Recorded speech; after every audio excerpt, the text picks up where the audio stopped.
Hello students, मैं हूं कुशल बरनार और आप सभी का आपका अपना चैनल मैथ्स ओरिजिन में बहुत बहुत स्वागत करता हूं। आज की इस वीडियो में पढ़ने वाले हैं 12th क्लास के मैथ्स में कैलकुलस के चैप्टर्स को आगे बढ़ाते हुए इंटीग्रल चैप्टर पर बेस्ड आज का जो हम लोग का टॉपिक है वो है पार्शियल फ्रैक्शन मेथड। अब देखना लिखा गया है इंटीग्रेशन बाय पार्शियल फ्रैक्शन।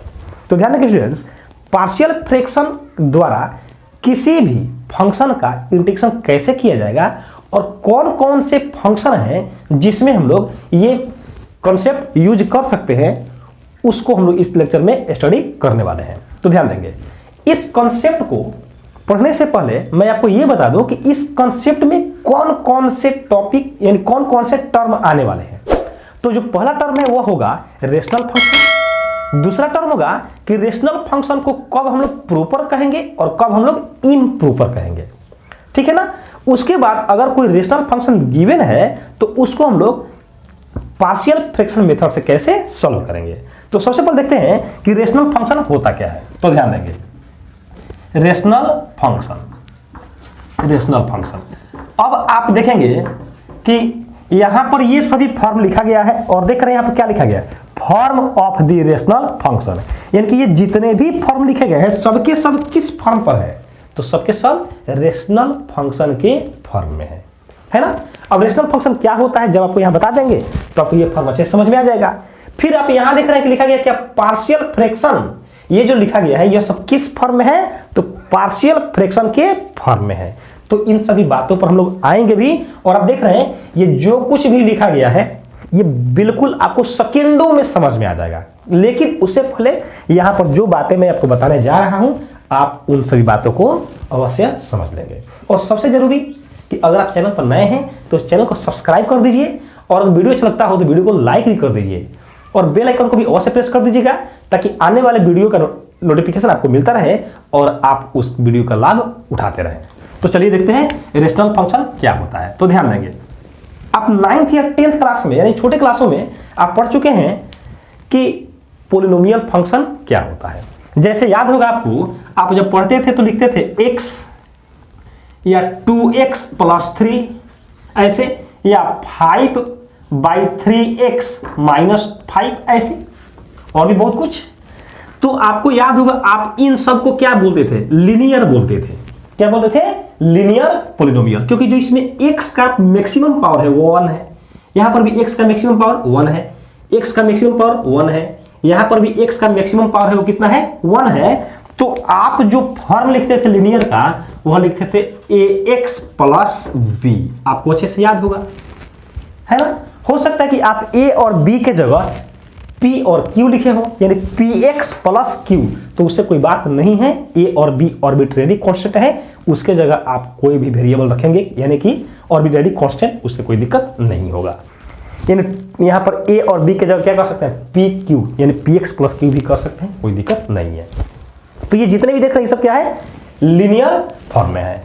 अगर हम लोग ये लिखें जैसे x² - 2, तो इसमें देख रहे हैं x का मैक्सिमम पावर कितना है, 2, तो क्वाड्रेटिक है।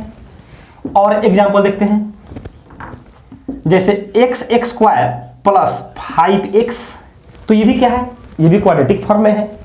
अगर कुछ और एग्जांपल देखा जाए जैसे x² - 3x + 5, तो ये भी क्वाड्रेटिक फॉर्म में है।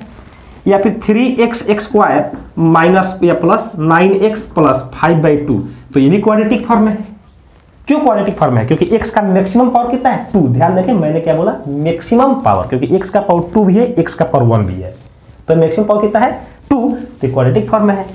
और जनरल जो फॉर्म होता है वह होता है ax² + bx + c। ये दोनों आप जानते हैं, देखिए ये भी जनरल फॉर्म लीनियर का, और ये जो जनरल फॉर्म देख रहे हैं ये किसका है, ये जनरल फॉर्म क्वाड्रेटिक का है, आप जानते हैं। तो क्वाड्रेटिक का जनरल फॉर्म क्या होता है और क्वाड्रेटिक फॉर्म कैसे पहचानेंगे आपको समझ में आ गया, और लीनियर भी कैसे पहचानेंगे आपको समझ में आ गया।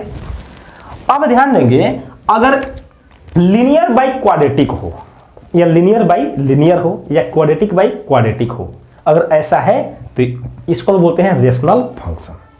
सही है ना। फिर समझिए, आपको यह भी पता होगा कि इन सबको आप क्या बोलते हैं, पॉलिनोमियल यानी कि बहुपद भी बोलते हैं।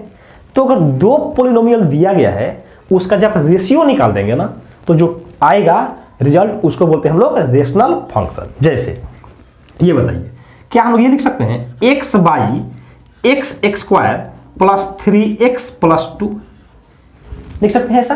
तो जो ये देख रहे हैं ये पूरा टर्म लिखा गया है, इसको बोलते हैं हम लोग रेशनल फंक्शन। क्यों? क्योंकि ये भी एक पोलिनोमियल फंक्शन और ये भी एक पोलिनोमियल, तो दो पोलिनोमियल का क्या है, रेशियो है, इसलिए इसको लोग क्या बोलेंगे, रेशनल फंक्शन बोलेंगे। एक और एग्जांपल देखिए, जैसे 5 by x plus 2 x minus 4 ऐसे। तो अब बोलेंगे यहां पर तो x नहीं है, नहीं है, बिल्कुल सही है, लेकिन क्या 5 की जगह पर हम लोग 5x का पावर 0 लिख सकते हैं? लिख सकते हैं, ये कांस्टेंट है, यहां पर x नहीं तो x का पावर 0 लिख सकते हैं। तो ऊपर भी क्या आया, ऊपर भी देख रहे हैं पोलिनोमियल आया, डिनोमिनेटर में भी क्या आया, पोलिनोमियल आया। तो पोलिनोमियल बाई पोलिनोमियल, दो पोलिनोमियल का क्या है, रेशियो है, तो ये क्या कहलाएगा, रेशनल फंक्शन कहलाएगा। क्या और भी लिख सकते हैं, जैसे x square plus 3x plus 5 divided by x का power 3 plus 2x square minus 9x plus 5 लिख सकते हैं ऐसा। तो ये भी क्या है, ये भी पोलिनोमियल फंक्शन ही, ये भी पोलिनोमियल फंक्शन, ये भी पोलिनोमियल फंक्शन, और दो पोलिनोमियल का क्या है, रेशियो है, तो यह क्या कहलाएगा, रेशनल फंक्शन कहलाएगा। अच्छे समझ में आया? तब ये समझिए। अब लिखते हैं जैसे x का पावर, अब यहां देखिए न्यूमरेटर में x का पावर 1 है मैक्सिमम पावर, और डिनोमिनेटर में x का मैक्सिमम पावर कितना है, 2 है। कितना है, x का मैक्सिमम पावर 2 है। ध्यान देंगे एनसीईआरटी में को लिखा है कि डिग्री ऑफ x, क्या लिखा है, डिग्री ऑफ x, तो x के मैक्सिमम पावर को ही हम बोलते हैं डिग्री। तो ये कहें इसमें x का मैक्सिमम पावर कितना है, 2, या ये कहें कि x का डिग्री कितना है, 2। ठीक है, तो न्यूमरेटर में देखेंगे तो x का डिग्री 1 है, डिनोमिनेटर में x का डिग्री कितना है, 2 है, यानी कि न्यूमरेटर में कम है और डिनोमिनेटर में क्या है, ज्यादा है। यहां पर देखिए x का पावर कितना है, 0, और डिनोमिनेटर में जब आप इसको सॉल्व कर देंगे यानी मल्टीप्लाई कर देंगे तो x का पावर 2 आ जाएगा।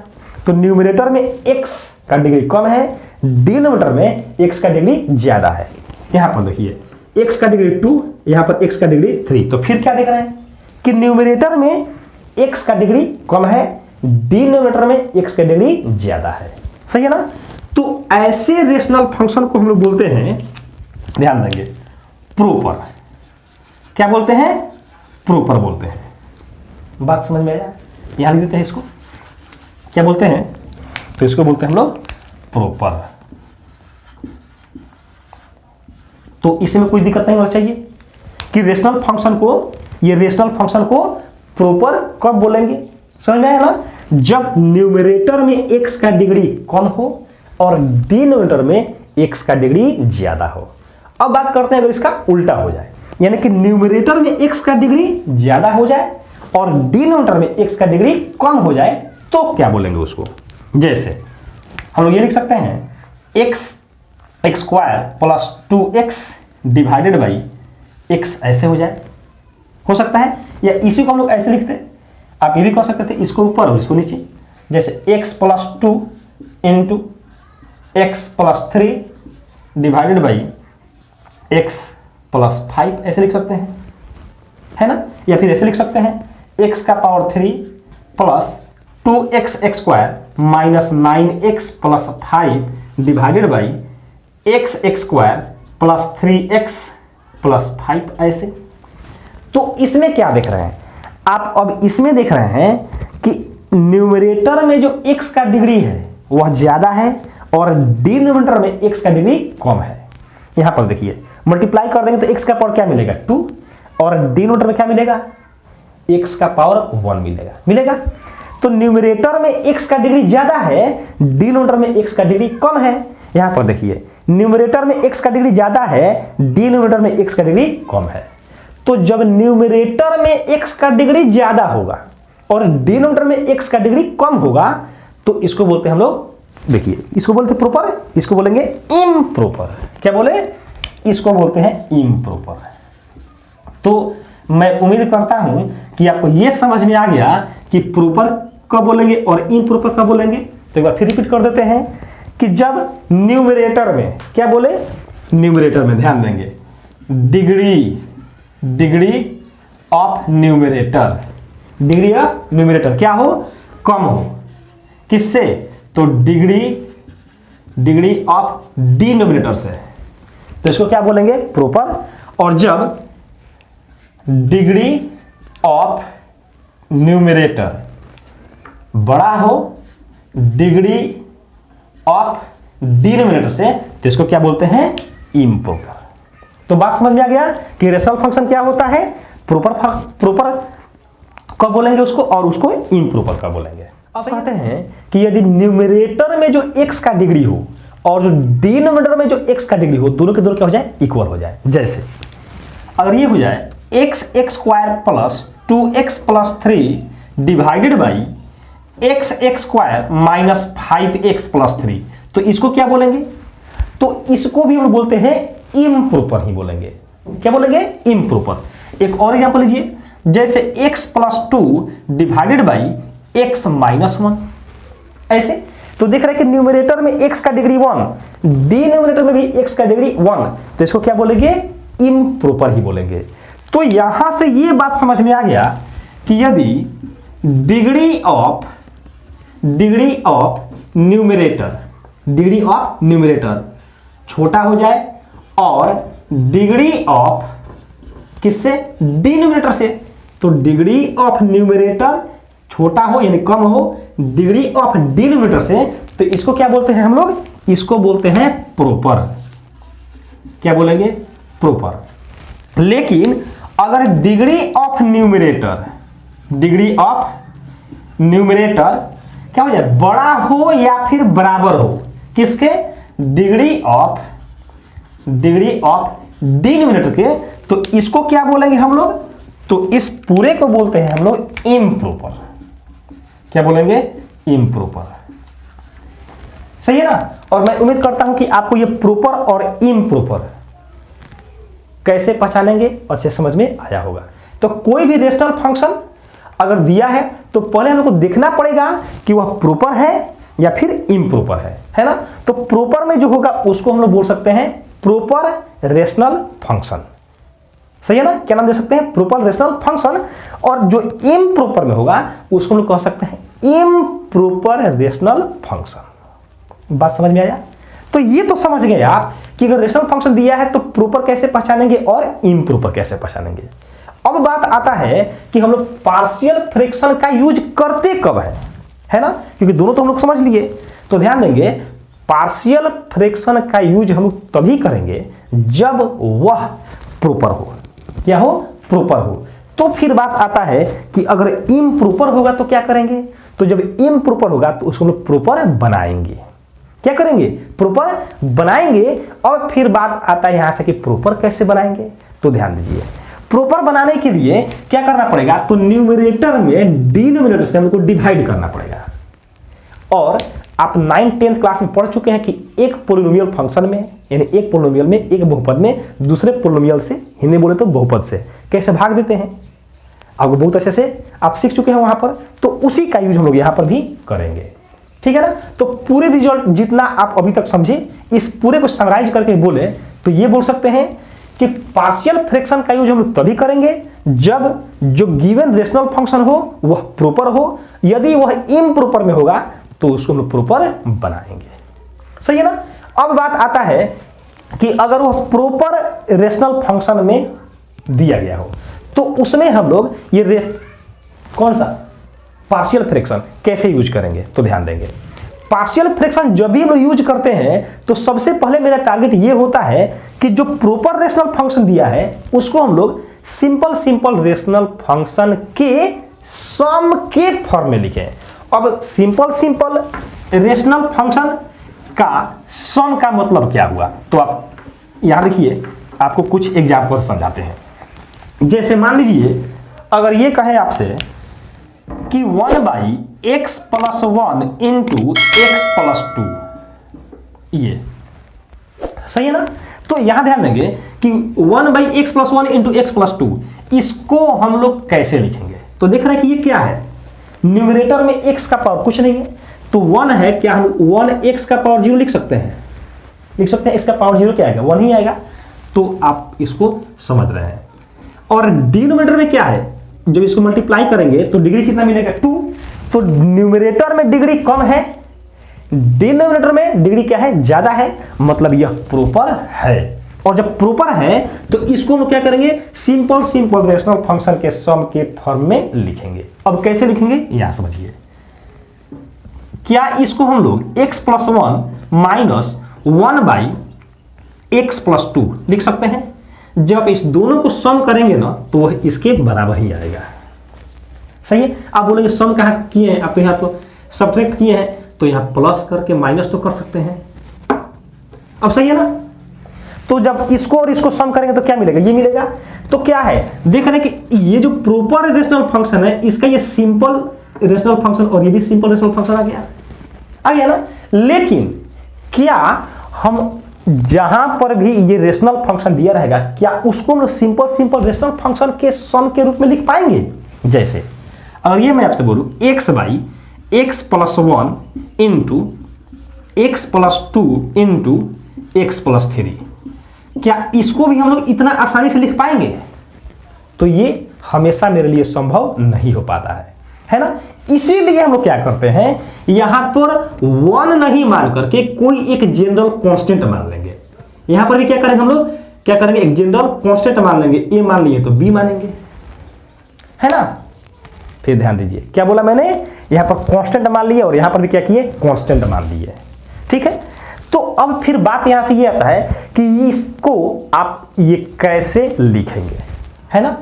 मतलब ये कि अगर कोई प्रॉपर रेशनल फंक्शन दिया है तो उसको हम लोग पार्शियल फ्रैक्शन के यानी कि सिंपल रेशनल फंक्शन के सम के फॉर्म में कैसे लिखेंगे। तो ध्यान दीजिए, जब भी इस टाइप का क्वेश्चन हो कैसे सॉल्व करेंगे, अब ये समझिए।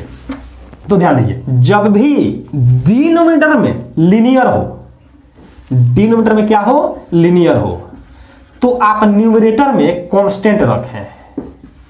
क्या रखें, कांस्टेंट रखें। अगर डिनोमिनेटर में क्वाड्रेटिक हो, क्या हो, क्वाड्रेटिक हो, तो आप न्यूमरेटर में लीनियर रखें। क्या रखेंगे, लीनियर रखेंगे।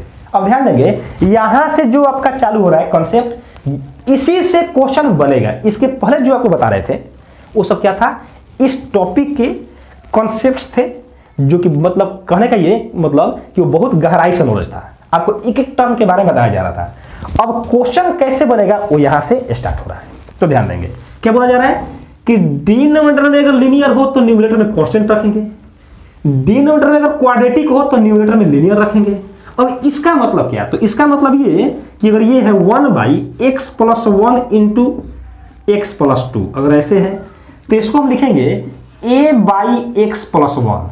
ध्यान देंगे ये अलग अलग, फिर प्लस b/x+2 ऐसे लिखेंगे।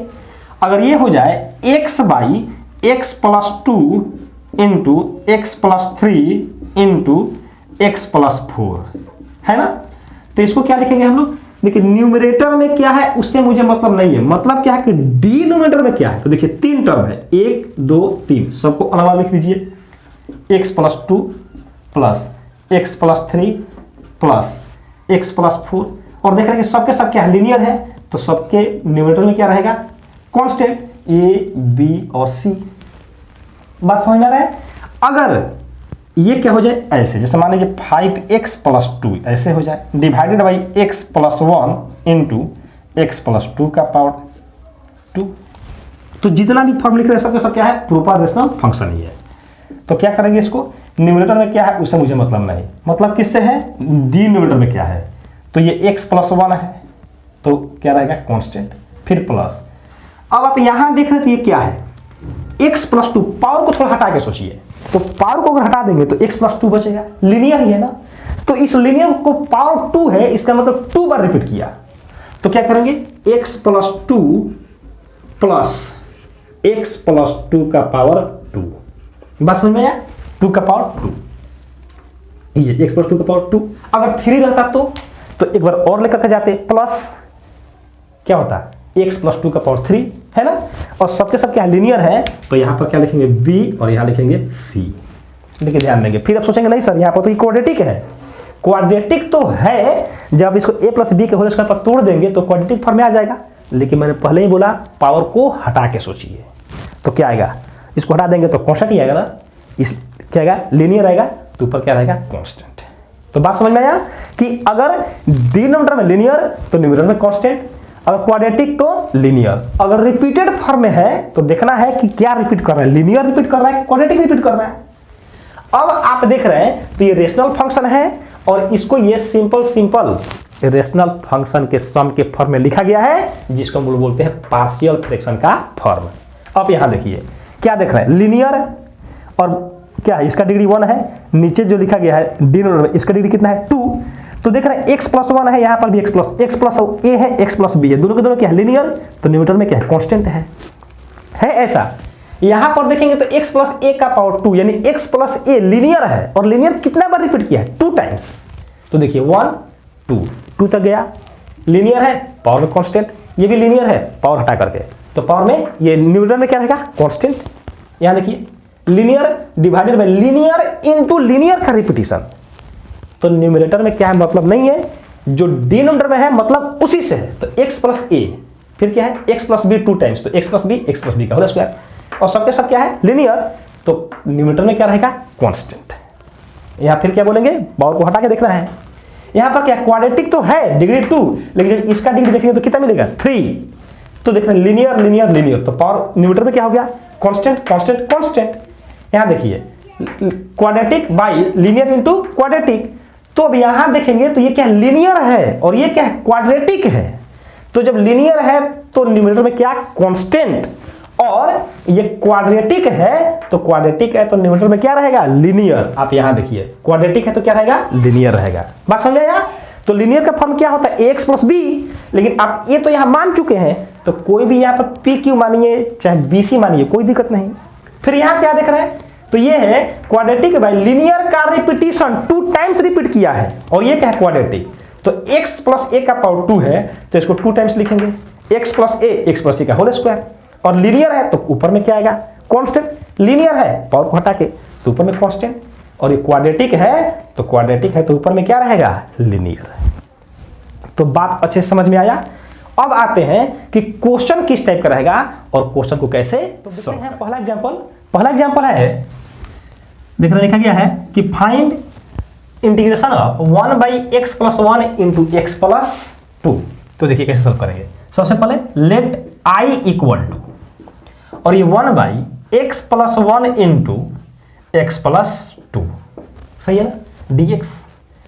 अब आप देख रहे हैं कि ये क्या है, रेशनल फंक्शन है, अगर इंटीग्रेशन के साइन को हटा दें, मतलब ये कि 1/x plus 1 into x plus 2 ऐसे है, तो इसके स्थान पर हम लोग क्या लिखेंगे, तो इक्वल टू, अभी मैंने आपको बताया कि सिंपल रेशनल फंक्शन के फॉर्म में, तो ये x प्लस 1 इधर हो गया, प्लस x प्लस 2 है तो ये x प्लस 2 हो गया, और डिनोमिनेटर में क्या है, देख रहे हैं कि ये लीनियर है, तो न्यूमरेटर में क्या रहेगा, कांस्टेंट, तो a और ये b रहेगा ऐसे। अब क्या करना है, इसी को सॉल्व करके हम लोग को a और b का वैल्यू क्या करना है, फाइंड करना है। क्या करना है, a और b का वैल्यू फाइंड करना है। तो देखिए क्या आएगा, सॉल्व करते हैं, तो 1/x plus 1 into x plus 2 equal to, जब इसको सॉल्व करेंगे तो जोड़ आपको आता है x plus 1 into x plus 2, ये इधर मल्टीप्लाई करेगा तो a into x plus 2 plus b into ये इधर मल्टीप्लाई करेगा तो x प्लस 1 हो जाएगा ऐसे।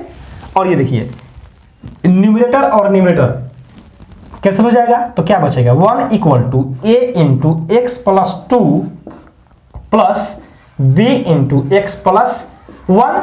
अब यहां जब इसको सॉल्व करेंगे तो a से मल्टीप्लाई, तो ax plus 2a plus bx plus क्या आएगा, b।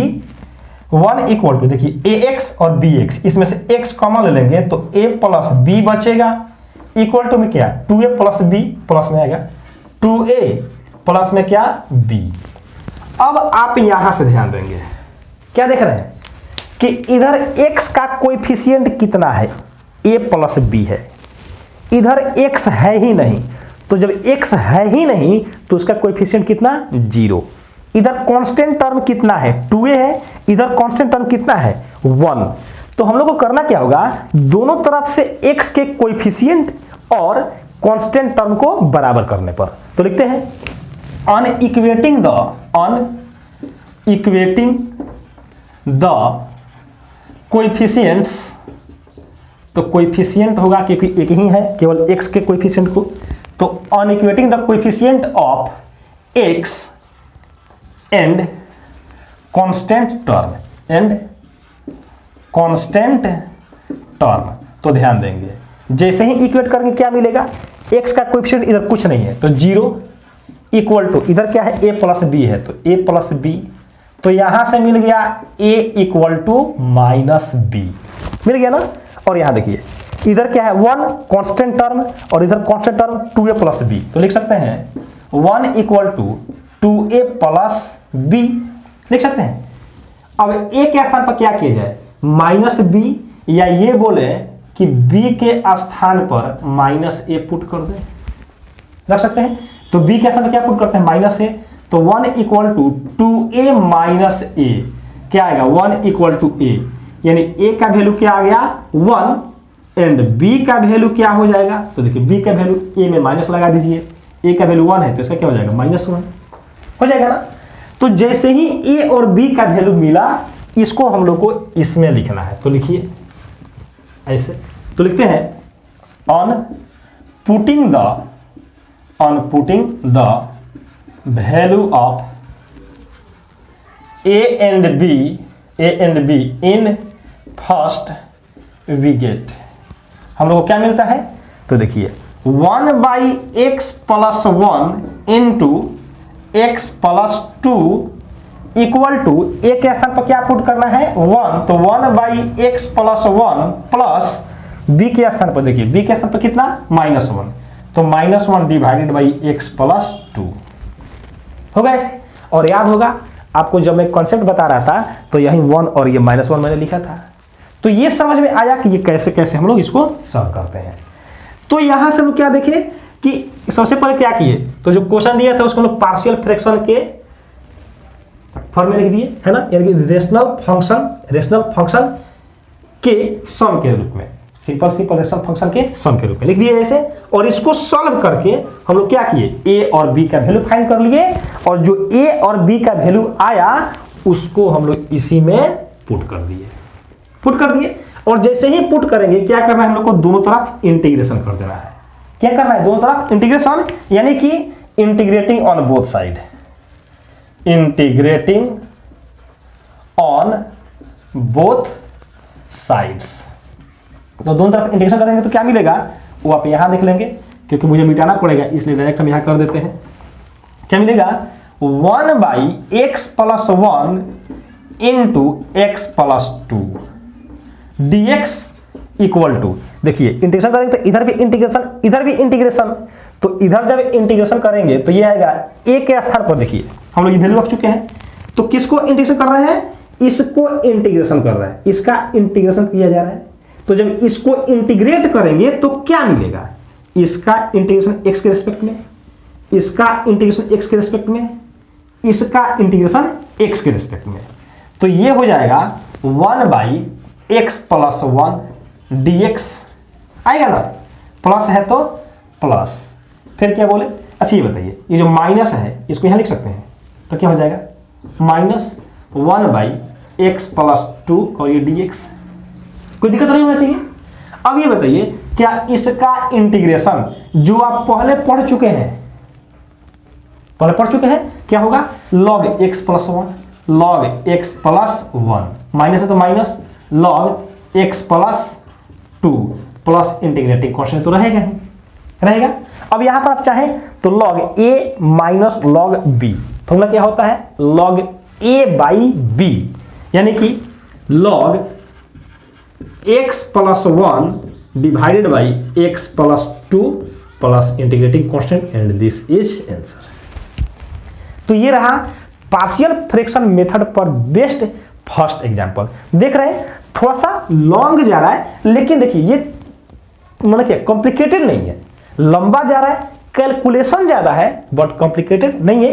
एक एग्जांपल और देखते हैं ताकि आपका कॉन्सेप्ट और से अभी जो फर्स्ट एग्जांपल देखे वह था कि अगर जो रेशनल फंक्शन हो वह प्रॉपर हो।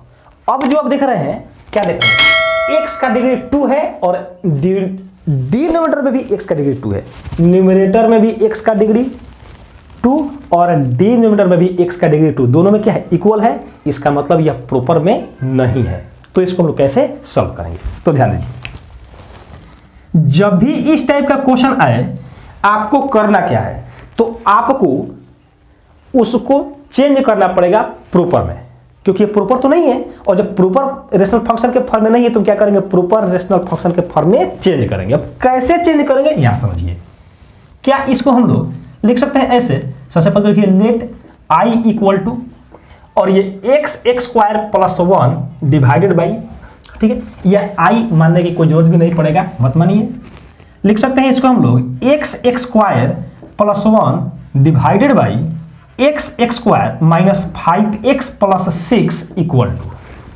अब यहां ध्यान दीजिए, जब भी न्यूमरेटर में और डिनोमिनेटर में जो x का डिग्री हो वह सेम हो, तो आपको करना यह होता है कि डिनोमिनेटर में जितना है उतना ही आप न्यूमरेटर में मैनेज करें। इसका मतलब क्या, इस क्वेश्चन से समझिए। कहने का मतलब ये कि जो डिनोमिनेटर में है x square minus 5x plus 6, इतना ही आप न्यूमरेटर में लाएं। तो यहां है तो नहीं, अब कैसे लाएंगे ये समझिए। तो सबसे पहले आप जितना डिनोमिनेटर में दिया है उतना लिख दीजिए, लिख दिए। अब देख रहे हैं कि x स्क्वायर प्लस 1 चाहिए, तो इसमें कितना आप ज्यादा लिख दिए हैं। तो देखिए x स्क्वायर चाहिए मुझे और यहां लिख दिए हैं, बात सही है। माइनस में 5x नहीं चाहिए, मैंने माइनस में 5x लिख दिया, तो हम लोग क्या करेंगे, प्लस में 5x लिख देंगे ना। उसके बाद प्लस में 6, अब ये क्यों लिखे, क्योंकि ये और ये एक दूसरे को कैंसिल कर देगा। प्लस में 6 है, प्लस में कितना चाहिए, 1 चाहिए, तो माइनस में 5 कर दे क्या, क्योंकि 6 में से 5 घटाएंगे तो ये 1 आ जाएगा। Divided by x square minus 5x plus 6। ये काम हम लोगों को कब कब करना है, डिनोमिनेटर में जितना है उतना न्यूमरेटर में हम लोग को मैनेज करना पड़ेगा। कब कब, जब भी न्यूमरेटर और डिनोमिनेटर का डिग्री क्या हो, सेम हो। सही है। अब जैसे ही डिनोमिनेटर में जितना है उतना न्यूमरेटर में आ गया, तो इसको सेपरेट कर दीजिए अलग अलग। तो जब आप अलग अलग करेंगे तो ये x square minus 5x plus 6 divided by x square minus 5x plus 6 dx अलग हो गया।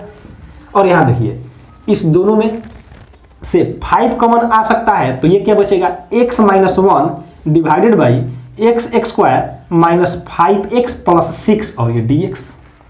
इससे तो ये कैंसिल हो जाएगा, तो क्या बचेगा, केवल integration of dx plus 5 divide into x minus 1 divided by. अब ध्यान दीजिए, क्या इसको आप फैक्टराइज कर सकते हैं, अगर फैक्टराइज कर सकते हैं तो कर दीजिए, तो बिल्कुल ही फैक्टराइज हो जाएगा। और इसको लिख सकते हैं x plus 2 into x minus, इसको ऐसे कर देंगे x minus 2 into x minus 3, लिख सकते हैं ऐसा। अब ये बताइए, क्या इसके जगह हम लोग x लिख सकते हैं, लिख सकते हैं ऐसा, प्लस और ये 5 into x minus 1 divided by x plus 2, x minus 2 है, x minus 2 into x minus 3 और ये dx, इसका वैल्यू यानी कि x square plus 1 divided by x square minus 5x plus 6 और ये dx। अब आप देख रहे हैं, क्या देख रहे हैं, तो देखिए कि हम लोग को इसका इंटीग्रेशन करना था, तो इसका इंटीग्रेशन मतलब इसका वैल्यू, इसका मतलब ये हुआ कि इसका वैल्यू, सही है ना। और ये तो था इम्प्रॉपर के फॉर्म में, तो इसको हम लोग क्या प्रॉपर के फॉर्म में चेंज कर चुके हैं। एक बार देखिए तो कैसे चेंज किया, पूरा समझ में आया। ये तो एक अलग हो गया। अब यहां पर देखेंगे तो यहां पर x का डिग्री कितना है, 1, और यहां पर x का डिग्री कितना है, 2, मतलब कि प्रॉपर के फॉर्म में आ चुका है। अब करना क्या है, तो इसको सॉल्व कर लेना है, यानी इसका वैल्यू निकाल करके हम लोग को इसमें पुट कर देना होगा और यही हम लोग का हो जाएगा आंसर। तो कैसे आप सॉल्व करेंगे इसको, इसके बाद आप यहां से देखिए, ये बताइए हम लोग को क्या करना होगा, इसको अलग से सॉल्व करना पड़ेगा। तो लिखते हैं let x minus 1 divided by x minus 2 into x minus 3, और फिर वैसे ही पार्शियल फ्रैक्शन से। तो कैसे, डिनोमिनेटर में है x माइनस 2 तो ऊपर रहेगा कांस्टेंट प्लस यहाँ कितना x माइनस 3, तो यहाँ क्या रहेगा b। दोनों को सॉल्व कीजिए, जब दोनों को सॉल्व करेंगे तो ये हो जाएगा x minus 1 divided by x minus 2 into x minus 3 equal to, ये यहाँ मल्टीप्लाई करेगा तो ये a into x minus 3 plus b into x minus 2 divided by x minus 2 into x minus 3, x minus 2 into x minus 3। फिर ये एक दूसरे को क्या कर देगा, कैंसिल कर देगा, तो ये बचेगा x माइनस 1 इक्वल टू, ये a मल्टीप्लाई करेगा तो ax minus 3a, b multiply करेगा तो प्लस bx माइनस 2b। फिर यहाँ से आया x माइनस 1 इक्वल टू, इसमें से और इसमें से a कॉमन, x कॉमन, तो ये आएगा a प्लस b, और इस दोनों में से माइनस कॉमन लेकर के लिख सकते हैं कितना, तो 3a प्लस 2b, ऐसा लिख सकते हैं। अब देख रहे हैं कि इधर x का कोएफिशिएंट 1 है, इधर x का कोएफिशिएंट a प्लस b, इधर कांस्टेंट टर्म माइनस 1, इधर constant term minus 3a plus 2b। तो लिखते हैं on equating the coefficient of x and constant term. जैसे ही इसको इक्वेट करेंगे कांस्टेंट टर्म, x का कोएफिशिएंट इधर 1, तो 1 इक्वल टू कितना a प्लस बी, यानी कि a plus b equal to 1, और ये हो गया फर्स्ट इक्वेशन। फिर minus 1 equal to minus of 3a plus 2b, तो यहां से ये हो जाएगा 3a plus 2b equal to कितना 1, और ये हो गया इक्वेशन 2, हो जाएगा ऐसे। अब दोनों को सॉल्व कर दीजिए। तो हम लोग करते क्या है, लिखते हैं फ्रॉम, फर्स्ट में 3 से मल्टीप्लाई कर देते हैं, माइनस सेकेंड कर देते हैं। जब 3 से मल्टीप्लाई करेंगे तो 3a plus 3b equal to 3, यहाँ पर है 3a plus 2b equal to 1, और जब सब्ट्रैक्ट करेंगे तो ये जो आएगा ये माइनस माइनस माइनस, ये कैंसिल हो गया, 3b minus 2b, b equal to 3 minus 1 2, b का वैल्यू क्या आ गया 2, इस b का वैल्यू 1 में पुट कर दीजिए, तो फ्रॉम 1 क्या हो जाएगा, from 1 a equal to 1 minus b, यानी कि 1 माइनस b का वैल्यू 2, तो ये कितना आ गया माइनस 1 आ गया, a और b का वैल्यू निकल गया। अब जैसे ही a और b का वैल्यू निकला, हम लोग को क्या करना होगा, तो इस a और b के वैल्यू को हम लोग को इसमें पुट करना पड़ेगा। तो लिखेंगे देयरफॉर यहां से हो जाएगा x minus 1 divided by x minus 2 into x minus 3 equal to a by x minus 2, a का वैल्यू कितना, a का value minus 1 by x minus 2, फिर क्या है प्लस, देख रहे हैं b बाई एक्स माइनस 3, और b का वैल्यू कितना 2, तो 2 बाई एक्स माइनस 3, ऐसे हो जाएगा। दोनों तरफ क्या करेंगे इंटीग्रेशन, तो लिखते हैं integrating on both side, integrating on both sides. जैसे ही दोनों तरफ इंटीग्रेशन करेंगे ये हो जाएगा x minus 1 divided by x minus 2 into x minus 3 dx equal to, ये कितना minus 1 by x minus 2 dx plus ये 2 बाई क्या आएगा प्लस 2 कॉन्स्टेंट बाहर कर लेते हैं, 1 बाई एक्स माइनस 3 और ये dx, सही है।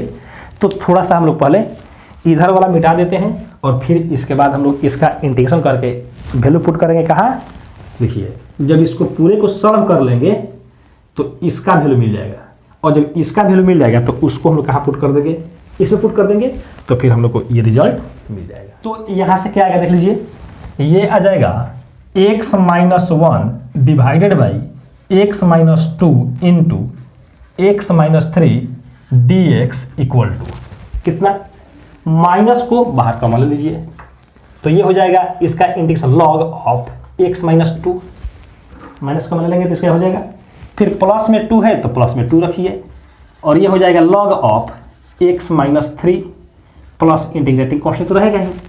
तो देख रहे हैं कि इसका इंटीग्रेशन हम लोग को मिल गया। अब देखिए, तो इसका इंटीग्रेशन मिल गया मतलब कि इसका मिल गया, क्योंकि यही तो ये है। अब इसका वैल्यू यहां से उठा के यहां रख दीजिए, तो क्या हो जाएगा, लिखते हैं now x square plus 1 divided by x square minus 5x plus 6 dx equal to, देखिए x है तो x रहेगा प्लस 5 इंटू इस पूरे का इंटीग्रेशन ये पूरा है, तो कितना हो जाएगा, minus log of x minus 2 plus 2 into log of x minus 3 plus में इंटीग्रेटिंग कांस्टेंट है ना। तो अब चाहे तो यहां पर भी आंसर छोड़ सकते हैं, या फिर थोड़ा सा आप और आगे बढ़ा सकते हैं x प्लस 5, और यहां ध्यान देंगे इसको हम लिख सकते हैं, ये प्लस है तो पहले लिख दिया जाए, और लॉग ये x माइनस 3 का होल स्क्वायर कर दीजिए, क्योंकि एक फॉर्मूला होता है a log b, किसका फॉर्मूला, तो log a b power a का, जो पावर में रहता है वो बाहर आ जाता है, मतलब कि जो बाहर है वो पावर में जाएगा, तो बाहर में 2 है तो पावर में चला गया, फिर क्या है माइनस में log x माइनस 2 है प्लस में इंटीग्रेटिंग कांस्टेंट रहेगा ही। अब यहां से फॉर्मूला एक और, log a minus log b, log a minus log b formula होता है log a बाई b, तो ये हो जाएगा x plus 5 log x minus 3 का whole square divided by x minus 2 plus c, and this is answer. तो ये दो एग्जाम्पल देखें स्टूडेंट्स, पार्शियल फ्रैक्शन मेथड पर बेस्ड है, और इस लेक्चर में आप बहुत अच्छे से समझे कि पार्शियल फ्रैक्शन मेथड में कौन कौन से टर्म है, पार्शियल फ्रैक्शन मेथड का यूज कब होगा और कैसे यूज किया जाएगा। साथ ही इस पर बेस्ड दो एग्जांपल्स भी देखे। मैं उम्मीद करता हूं कि आपको ये लेक्चर बहुत अच्छे समझ में आया होगा। वीडियो कैसा लगा आप कमेंट बॉक्स में कमेंट करके अवश्य बताएं। साथ ही साथ अगर वीडियो आपको अच्छा लग रहा हो तो वीडियो को लाइक भी करें, और अगर चैनल पर नए हैं तो चैनल को सब्सक्राइब करके बेल आइकन को भी अवश्य प्रेस कर दीजिए, जिससे आने वाले वीडियो का नोटिफिकेशन आपको समय से मिलता रहे और आपका पढ़ाई अच्छे से चलता रहे। दोस्तों के साथ शेयर करते रहिए, वीडियो को एंजॉय करते रहिए। Thank you so much for watching this video.